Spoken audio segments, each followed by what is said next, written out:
ମୋ ଭାଇ ଆଉ ରାତି ଆସିବ କି ମତେ ନିଦ ହବନି। କବତି ପରେ ଚୁରି ଚୁରିକି ମୁଁ ମରିବି ବାପା।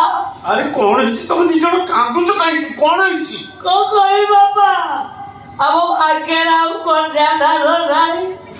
ମୁଁ ନାଟୁ କୋଡେ ମୋ ବାପେ ଦେବ ଯୋଉ ଡାଳ ଧରୁଛି ସେଇ ଡାଳ ହାତରେ ମୋର ଭାଙ୍ଗୁছে। ବହୁତ କଥା ଶୁଣି ମୁଁ ଧୈର୍ଯ୍ୟ ହରା ହେଇଯାଉଛି। ଆରେ କଣ ହେଇଛି ମତେ ଟିକେ ଖୋଲିକି କୁହ, କଣ ହେଇଛି? ମୋ ନାତୁଣୀ ପଳେଇଗଲା? ଆରେ ତମେ ଦି ଜଣ କିଛି କହୁନ କାହିଁକି? ତମକୁ ବୁଢା ବାପର ନିୟମ।